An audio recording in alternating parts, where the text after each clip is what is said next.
It depends on how we utilize, that weight and certainly how dynamic the player is.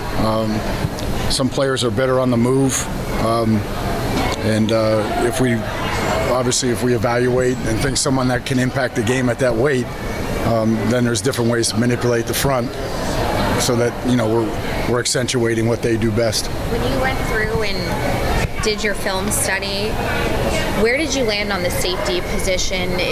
It's kind of been a position the last couple of years that's been in flux. So what did you make of Jordan Battle, Geno, and where do you feel? I'm excited about it, especially, now that Jordan's got another year under his belt and the veteran side of Geno. So, I'm excited about it. We'll see where we go, whether we, supplement that. But there's a good group, a good starting point for us, and we'll see when we get to camp in terms of how we want to utilize them and things that we're doing differently. But I think it's a great starting point for us right now. How critical, Al, is getting a pass rush from the middle of your defensive line? You're saying on the inside tackle? Yeah, I mean, obviously, we feel like that's going to be really important to get a middle push, especially if you're playing a lot of 4 down. And I think the biggest thing is, when you are rushing 4, can the inside get a middle push, and can we generate pressure from 4? Because obviously that changes the way you approach the opponent. So I think anybody that would say that that's not important, it's not football in 2025. We're going to need someone that can do that. Have you identified that, though, as a specific area you would like to see perhaps more productive from? Yeah, I'm not there yet in terms of looking back. It's just who are the available players moving forward?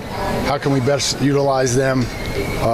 Do certain players, re-sign with us, that type of thing. And I can't get too deep into that, but clearly, we would hope that between free agency, the draft, and re-signing players, that will have a positive impact at that position. What makes for a good rush package? What makes for a good and effective rush package?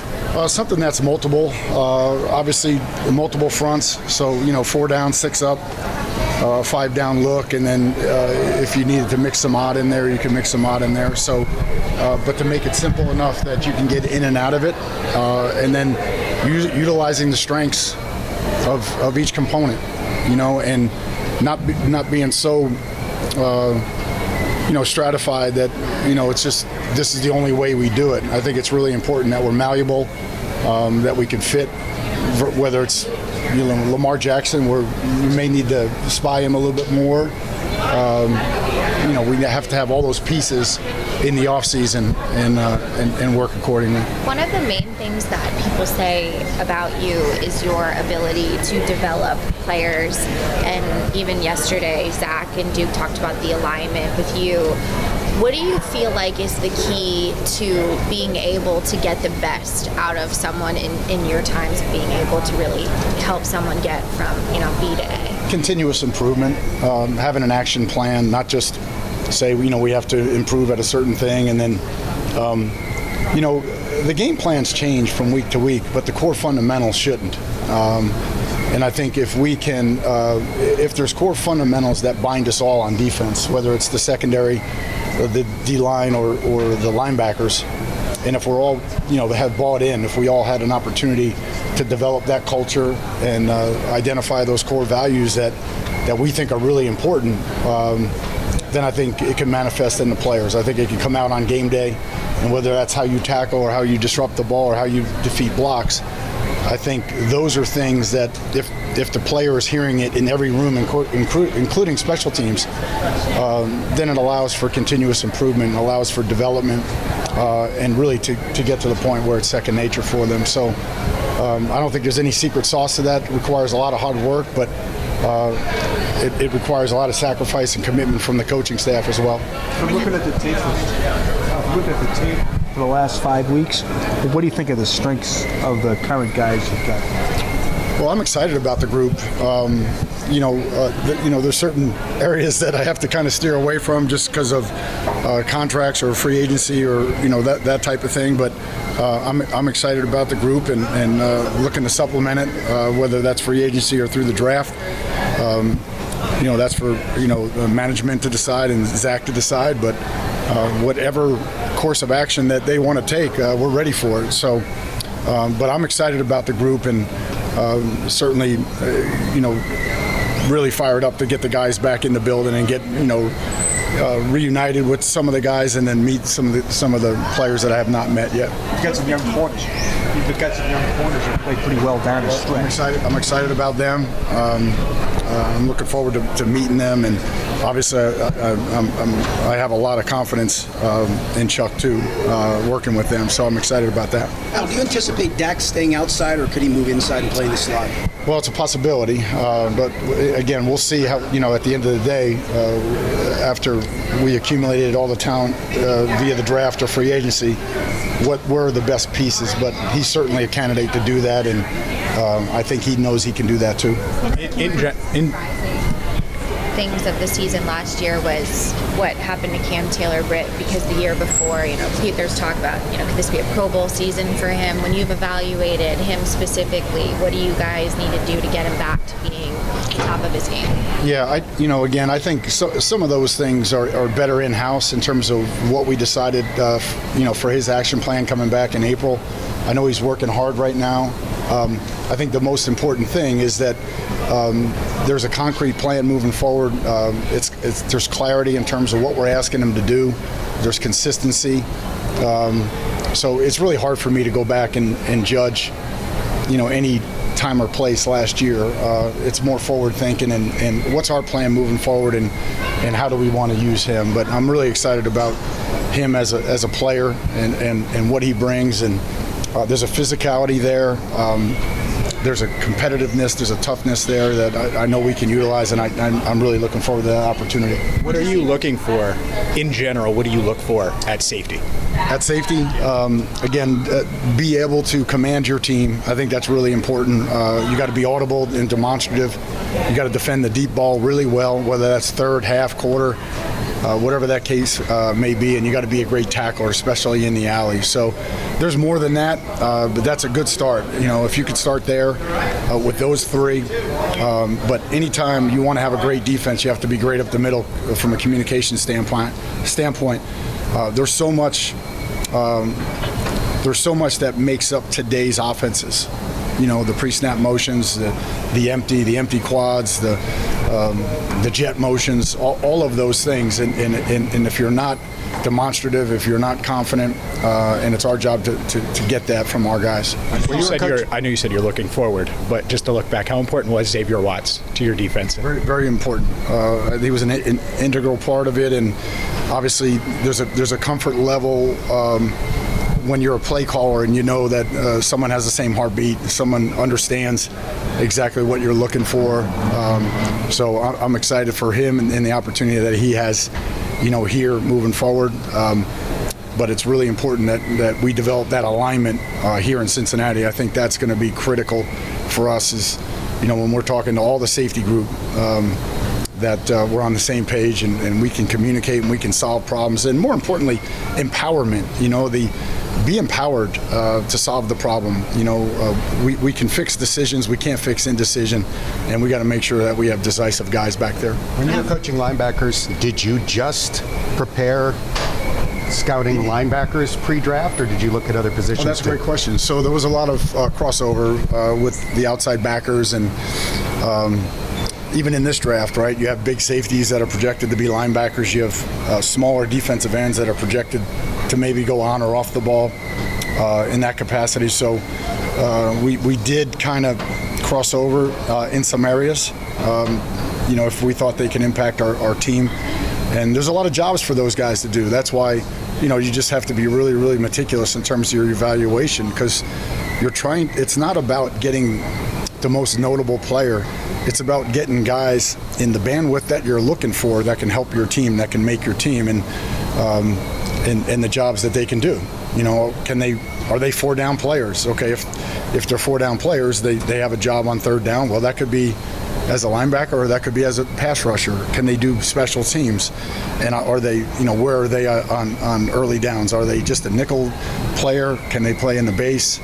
So those are all the things that go into it. And obviously, the more guys that you have that can fit those needs, the better your team is. Dal, you mentioned about I'm sorry, go ahead. you mentioned about being reunited with some players. Logan Wilson being one of those guys. Just what excites you about getting to work with Logan once again and getting to coach him? Well, he's one of the best people I've ever worked with, and I tell stories about him all the time. Just in terms of his competitiveness, I don't know if there's another linebacker in the same time frame that he's been in the NFL that's had more interceptions. He's got a knack for the ball. He's got great hands, and it means something to him. I'm evaluating little things from last year and trying to incorporate it into what we want to do moving forward. But I see Logan in space making tackles, in screens making tackles, and defending it the way that we want him to defend it. So it brings back a lot of good memories. I just can't wait to work with him again. With your defense, how do you balance letting guys play fast, play instinctual with having the wrinkle, the game plan that can maybe throw someone off guard that maybe you've never represented before? Yeah, I think you got to work harder than you would want to in the OTAs and in the mini camp. I think you have to have an extensive menu developed there, and the trade-off for the players is, look, when you come in on Wednesday or Thursday, we're not going to bombard you with a million different things. We're going to draw from those things that we touched on, whether it's a specific look or trying to defend a specific player. And just try to be deep enough and forward thinking enough that you're not always surprising the guys during the year. I think that's how you can continuously improve as the season goes on, eliminate unforced errors, which obviously is a premium in the NFL, and play fast. Last year you played a lot of freshmen and sophomores. Did you have to adjust to put them in spots to play fast, or were you just running your defense? No, we just ran it. We ran it, and they caught up, and that's a credit to the staff that was there. And I feel the same way about this staff here. I haven't been with them, and we've been meeting every day for, every morning for 4 hours, doing, individual projects in the afternoon and evaluating. So it's been great to hear everybody's thoughts and ideas, but that's a credit to the staff, and we can't wait to get the new guys in here and start developing them. When you take over a new unit, do you go through each player and spend X amount on that specific player and then watch the group as a whole, or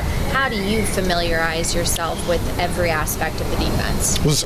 In this particular situation, the coaches were off when I accepted the job to Cincinnati, so I didn't want anything to kind of steer my perception of what I was seeing. So I watched the whole season. I watched the games first, and then we just asked everybody to evaluate their position and provide 25, 30 plays on those guys, and if everything was, if we felt there was a match there, great. If not, okay, what did you see? What can we do better?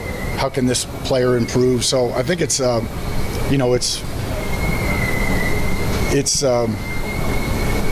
comprehensive. It's not easy.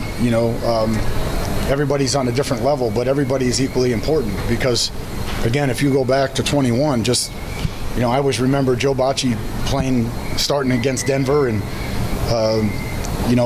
when Logan got hurt, and I remember Marcus Bailey, when Pratt went down with COVID against Kansas City, him coming through big, and I could say that about a number of different positions on that particular unit, and that's what we have to build.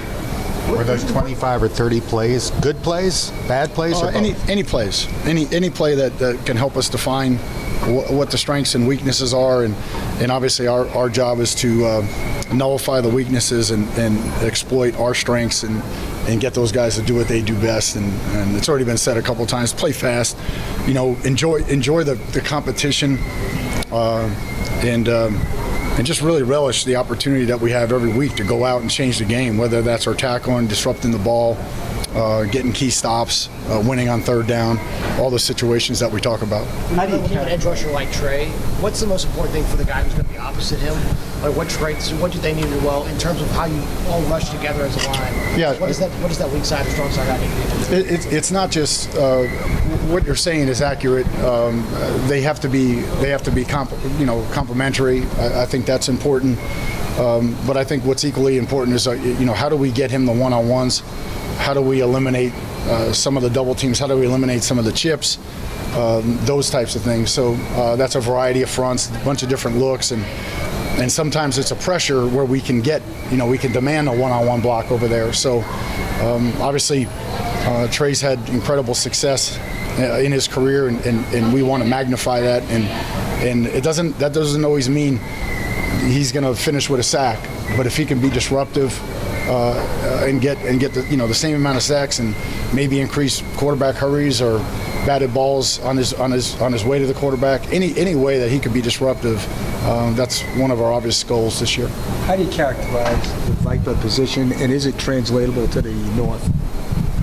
Well, I mean, it's just the name of the position. So, again, whether it's the rush or the Viper, whatever it's called, it's a defensive end position that helps us align in certain fronts, just so it's less tricky for the guys, and that particular player might have different jobs based on the things that we're doing. I don't know if we'll answer this, but your defensive ends, do you like them on the ball, off the ball? Do you have them drop back a lot?